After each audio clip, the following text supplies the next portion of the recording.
En una zona acomodada de la ciudad, hay una casa lujuriosa con las prostitutas más atractivas de toda Alemania.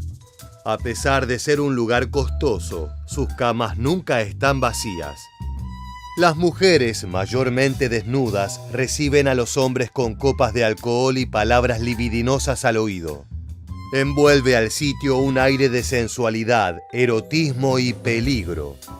Estos sujetos no saben que están besando a espías nazis especialmente entrenadas y que con cada palabra que dicen podrían cavar su propia tumba. Esta entrega de historia militar no es apta para todo público, pues vamos a contarte la historia del prostíbulo más infame del Tercer Reich, el Salón Kitty. Durante la época más cruda del régimen nazi, el Tercer Reich estableció su propio servicio secreto de inteligencia, la RSHA, siglas de Oficina Central de Seguridad del Reich. Fue fundada en 1932 y el primer jefe fue Reinhard Heydrich. Su objetivo principal era asegurarse que cada individuo sospechoso fuese vigilado a toda hora, pero no solo se incluía en la lista negra a disidentes políticos. Los altos mandos germanos también eran susceptibles a dudas y suspicacias, sobre todo aquellos que no demostraban un patriotismo exacerbado o un entusiasmo rutilante por el crecimiento del imperio. Entre las herramientas de espionaje y persecución de la inteligencia nacional socialista, tal vez la más llamativa de todas fue el Salón Kitty, un prostíbulo de lujo. Entre sábanas de seda y mujeres desnudas, se buscaba recopilar información útil para el régimen. Foreign businessmen, politicians, prominent people within Germany, within the structure of the Third Reich, they would visit these places. So they started looking at these brothels as ways to gain intelligence. Ese templo de la lujuria se ubicaba en el número 11 de la calle Giesebrechtstraße, en un edificio con bajos comerciales que alberga hoy una tienda de audífonos y otra de decoración de interiores. Nadie podría sospechar que entre 1939 y 1942, allí funcionó el burdel más afamado de todo el Tercer Reich, un lugar donde los políticos más importantes de Alemania y del resto de Europa iban a saciar sus apetitos sexuales, pero también a ser espiados. El establecimiento fue bautizado en honor a la madama del lugar, Kitty Schmidt, cuyo nombre real era Katharina Sammet. La mujer estaba a cargo del prostíbulo desde su creación a principios del siglo XX, cuando Berlín era una de las ciudades más liberales de Europa. Ella era la piedra basal sobre la cual se sostenían las noches de alcohol y excesos que acontecían dentro de esas cuatro paredes. El Salón Kitty estaba ubicado en una parte acaudalada de Berlín y su clientela se componía mayormente de políticos, empresarios y personajes de alta alcurnia. La gente influyente y poderosa que movía los hilos económicos de la ciudad. En los eventos más exclusivos, incluso se podía encontrar allí a embajadores e intelectuales que sucumbían a los encantos de las muchachas de Kitty Schmidt. Reinhard Heydrich entendió que era un lugar ideal para vigilar a esos sujetos, corroborando sus lealtades o registrando sus mentiras. Él era uno de los más temidos oficiales dentro de la estructura del Tercer Reich, famoso por sus implacables métodos que le valieron apodos como la Bestia Rubia o el Carnicero de Praga. Lo increíble es que Kitty Schmidt no estaba muy de acuerdo con el régimen nazi. Desde 1933, cuando el nacionalsocialismo tomó control oficial de las riendas de Alemania, ella se encargó de enviar sus ahorros a Reino Unido. Su plan era escapar de la violencia que se avecinaba. Además, las políticas conservadoras y de mano dura propuestas por el Reich no coincidían con su línea de negocios. Sin embargo, con el tiempo, los funcionarios nacionalsocialistas entendieron que los prostíbulos y cabarets tenían un rol fundamental de mantener a las tropas tranquilas, por lo que se volvieron más permisivos. Kitty Schmidt intentó escapar de suelo germano en 1939 pero fue arrestada por la policía política en la frontera con Países Bajos. Fue llevada al cuartel de la Gestapo, donde conoció a Reinhard Heydrich y a su subordinado, Walter Schellenberg, general de brigada de la CSS. The Nazi intelligence officers, under the command of Reinhard Heydrich, who was a senior member of the Waffen-SS and a future architect of the Holocaust, offered her a deal. And the deal was this, that you will come back to Berlin, you will operate this brothel for us. Ella aceptó colaborar, pero no estaba del todo claro cómo lo haría desde su posición como dueña de un club nocturno. Lo que no se imaginaba es que la RSHA tenía un plan ya delimitado para utilizar el burdel como centro de inteligencia. Inicialmente se apuntó a infiltrar el lugar con algunas prostitutas afiliadas al partido, pero pronto cayeron en cuentas de que tenían el poder para simplemente apoderarse del espacio y colocar micrófonos en cada habitación. Quien no estuviese de acuerdo con la nueva gerencia recibiría un boleto de ida hacia los centros de exterminio. Por órdenes de Heydrich y Schellenberg, todo el sótano del lugar fue acondicionado para alojar una oficina de vigilancia completa. Contaba con gabinetes para documentos, teléfonos y, por supuesto, estaciones de grabación conectadas a decenas de micrófonos. Allí abajo, 5 oficiales de inteligencia trabajaban en secreto, escuchando en tiempo real lo que acontecía en las habitaciones del Salón Kitty. Esos soldados transcribían todo lo que oían, en caso de que la información pudiera ser de utilidad en el futuro. No solo era valioso captar algún tipo de declaración polémica o expresión de opiniones disidentes, también se dejaba registro de la visita de hombres importantes para extorsionarlos en el futuro. ¿Un embajador rodeado de muchachas desnudas y alcohol? ¡Qué vergüenza! Si no coopera con nosotros, se enterará su familia y perderá su empleo. Esto era especialmente útil cuando Alemania recibía la visita de políticos extranjeros. Muchos de ellos sabían de la reputación del Salón Kitty y querían pasar a comprobar los rumores sobre las bellas mujeres que allí trabajaban. Para atraer a una clientela cada vez más importante, Walter Schellenberg dirigió una ostentosa renovación de la parte superior del prostíbulo. El objetivo era que cada visitante tuviese una experiencia inolvidable y en el proceso que revelase información valiosa. Al ingresar, lo primero que veían los clientes era el vestíbulo del salón, con un piano de cola, candelabros de cristal y gruesas alfombras. Las 9 habitaciones del establecimiento eran cómodas y espaciosas, con una cama y sillones. Amoblado ideal para esconder los micrófonos de la CSS. Cada recámara tenía una dotación importante de alcohol, lo que propiciaba las conversaciones y las confidencias que podrían ser utilizadas por los dirigentes nazis. Every word spoken in Salon Kitty would be recorded. The Nazis wanted to know when a high-ranking member of the SS or of the German government or one of their allies like Italy, if they have anything bad to say about Hitler.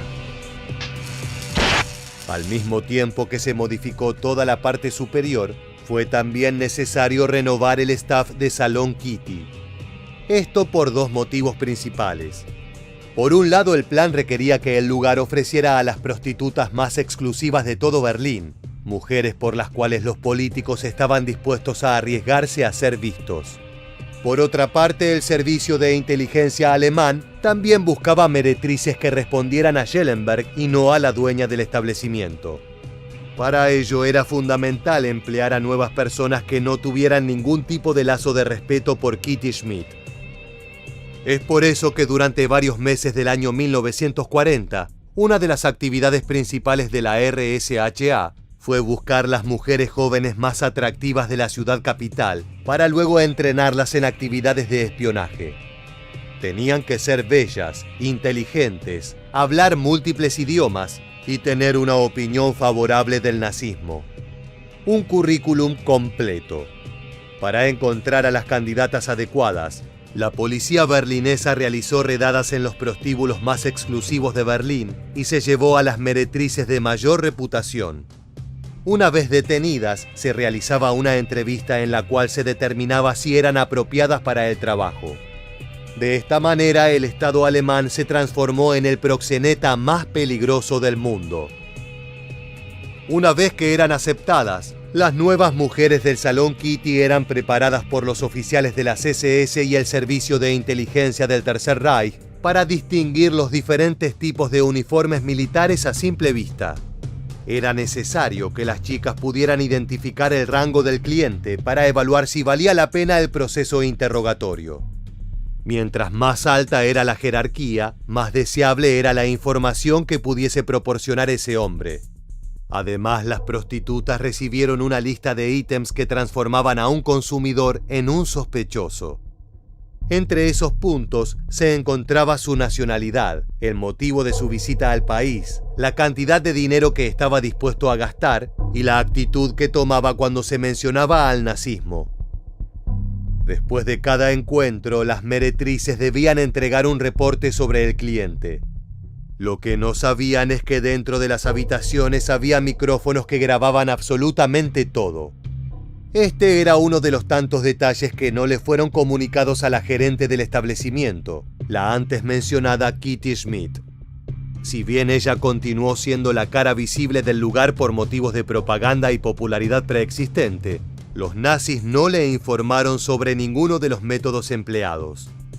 El acceso a las oficinas del sótano estaba terminantemente prohibido, y no se dieron demasiadas explicaciones respecto a las 20 nuevas prostitutas que fueron incorporadas durante la intervención de Heydrich y Schellenberg. Schmidt tampoco tenía control sobre los clientes que eran atendidos por esas mujeres especiales.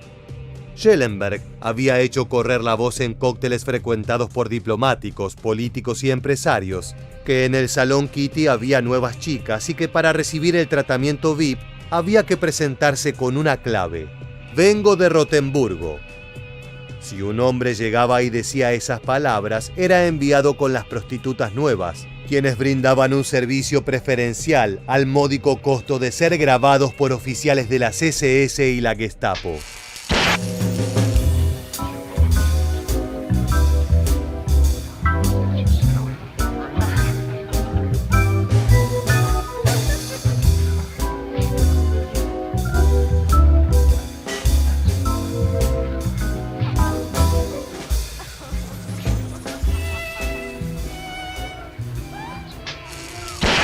La nueva apariencia del Salón Kitty hizo que la popularidad del lugar se extendiera a lo largo de Alemania y de los países limítrofes.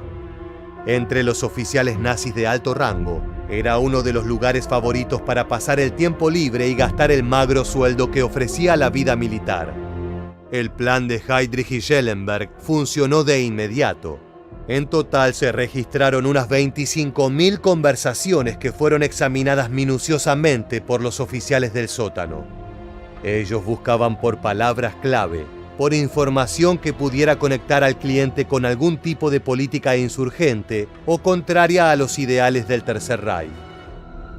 Entre la lista de visitantes al Salón Kitty encontraron varias personas notables de la época, con secretos suculentos para los oídos curiosos y siempre amables de las prostitutas. Una de las presencias más llamativas fue la de Galeazzo Ciano, yerno del dictador Benito Mussolini. Para ocultar su presencia, el italiano utilizaba un método bastante llamativo. Entraba a una sala de cine próxima al burdel, esperaba a que las luces se apagaran y en ese momento se escabullía para ingresar al prostíbulo por la puerta trasera. Luego del encuentro candente con alguna de las muchachas, Galeazzo Ciano regresaba a la butaca del cine antes de que terminase la función. Cabe suponer que tenía preferencia por las cintas más extensas y las funciones dobles. Lo más increíble es que, de acuerdo con testimonios de prostitutas, Galeazzo Ciano enunció opiniones para nada amables sobre Adolf Hitler. Sus palabras fueron documentadas tanto por los hombres del sótano como por la mujer que lo atendió. Sin embargo, no se tomaron medidas especiales con Ciano, quien años después fue ejecutado por traición, aunque por motivos ajenos a lo acontecido en las habitaciones del Salón Kitty. Si bien no es un hecho confirmado, algunas de las versiones más infames aseguran que el prostíbulo berlinés recibió la visita de Ramón Serrano Suñer, ministro falangista y cuñado del dictador Francisco Franco. Según testimonios y novelizaciones, este político español era cliente cuando viajaba a Alemania. Por otra parte, se decía que en septiembre de 1940, las SS grabaron una conversación entre Suñer y el ministro de Asuntos Exteriores alemán, Joachim von Ribbentrop. En esa oportunidad hablaron de un plan para ocupar Gibraltar y expulsar de allí a los británicos. No se sabe con certeza si la grabación verdaderamente es real, pero el plan sí que lo fue. También hay que decir que los germanos hicieron uso frecuente del lugar. Pese a estar casado, Reinhard Heydrich tenía la costumbre de visitar a las mujeres del burdel una vez por mes. En otra ocasión, un general nazi demandó que el salón fuera cerrado para tenerlo de forma exclusiva, solicitando la presencia de 20 chicas solo para él. Según los informes, fue una noche de juerga, alcohol y música, pero no se revelaron secretos interesantes. Incluso los sistemas de vigilancia más ingeniosos tienen un punto ciego. De acuerdo con reportes del Servicio de Inteligencia británico, en 1942 el agente Roger Wilson logró hacerse pasar por un secretario de prensa rumano en busca de placer. Durante sus visitas y empleando sus conocimientos en vigilancia, descubrió los cables de los micrófonos. De a poco, Wilson se convirtió en un cliente habitual, logrando intervenir varios de los sistemas de escucha del lugar, lo que permitió a sus compañeros ingleses oír una fracción de las conversaciones que acontecían en las habitaciones del Salón Kitty. It was sort of a successful counter-espionage operation by the British at Salon Kitty. Eventually, this intelligence officer was apprehended by the Nazis and he spent a considerable amount of the war in a concentration camp. Al igual que la valiente incursión del espía británico, las operaciones del prostíbulo llegaron a su fin debido al recrudecimiento de la Segunda Guerra Mundial. En el verano de 1942, parte del burdel del Tercer Reich fue destruido durante uno de los tantos bombardeos aliados que azotaron a la capital germana. Debió ser relocalizado temporalmente mientras se refaccionaba el techo y otras partes importantes. Al poco tiempo, la RSHA decidió dejar de lado el proyecto para enfocar todos sus fondos y energía a otras actividades más apremiantes. Retiraron los sistemas de vigilancia y desmantelaron la oficina del sótano por completo. El motivo era bastante claro. La clientela iba en constante declive hacía mucho tiempo. No había lugar para la lujuria y las noches de fiestas mientras caían bombas desde el cielo. En cuanto a Kitty Schmidt, se le ordenó mantener el más profundo de los silencios sobre la operación que se llevó a cabo en su establecimiento. De lo contrario, la amenaza original de enviarla a un campo de exterminio sería cumplida. The Nazi powers that be must have made a pretty serious impression on Kitty Schmidt because she did not speak about what went on at Salon Kitty during those war years, even after the war. La mujer fue muy discreta respecto a esta historia. Contó detalles superficiales, y gran parte de lo que sabemos es gracias a documentos alemanes, británicos y el testimonio de algunas prostitutas. Schmidt falleció en 1954 y jamás reveló la identidad de esas 20 muchachas que trabajaron de forma directa con el Reich. Quien no guardó silencio fue otro personaje importante de esta historia. ¿Crees que puedes adivinar quién fue el soplón? En 1956, Walter Schellenberg publicó sus memorias y allí hizo mención por primera vez al lugar, al cual calificó como una pensión del servicio de inteligencia alemán. Si bien los dichos ocupan apenas una página y no se brindan demasiados detalles, era la primera confirmación oficial sobre el funcionamiento del legendario Salón Kitty. Con el tiempo, las leyendas sobre ese prostíbulo nazi atrajeron a los especuladores e incluso a los cineastas. En 1976, el escabroso director italiano de pornografía, Tinto Brass, presentó Salón Kitty, una versión llena de desnudos, sadomasoquismo y locura. Aquel film fue un éxito y aportó muchísimo a la mitología sobre ese centro de operaciones. La periodista austríaca Julia Schrammel y el periodista suizo Urs Brunner publicaron un libro titulado Kitty's Salon. Se trata de un trabajo exhaustivo de investigación de las fuentes disponibles, que despojan el mito de relatos anónimos y versiones fantaseadas de los sucesos del prostíbulo. De acuerdo con Schrammel, en realidad sabemos muy poco sobre el espionaje que ocurrió en ese lugar. Existen muchísimos mitos sobre este burdel y nuestro trabajo para este libro fue el de separar los rumores de los hechos reales. Esto implicó mucho trabajo. El misterio que rodea al burdel más famoso de la Segunda Guerra Mundial continúa fascinando a historiadores y aficionados. Está claro que la combinación de nazis, prostitutas de lujo y espionaje resulta irresistible como ícono de la cultura popular. Hoy en día es difícil separar la ficción construida desde novelas y películas de los hechos históricos. Lo cierto es que si bien los clientes relajados hablaban más de lo debido, no consta que los servicios de seguridad nazis obtuvieron revelaciones mínimamente útiles para sus fines o relevantes para el curso de la guerra. Les sirvió solo para vigilar a sus propios correligionarios de alto rango, aunque también sin grandes consecuencias. La idea de un prostíbulo diseñado específicamente para el espionaje y la vigilancia de oficiales y políticos suena como un concepto sacado de una novela de misterio. Si bien hay mucho que desconocemos sobre este lugar, los pocos documentos y testimonios que sobrevivieron al conflicto nos dan un parámetro preciso del tipo de operativo que era capaz de llevar a cabo el Tercer Reich para controlar a su población. De esta manera llegamos al final del video. Si te gustó este contenido y quieres seguir conociendo los hechos más sorprendentes acontecidos durante el siglo XX, te invitamos a suscribirte y activar las notificaciones de este canal. Así podrás recibir avisos de todas nuestras novedades. Nos despedimos y te esperamos en la próxima entrega de Historia Militar.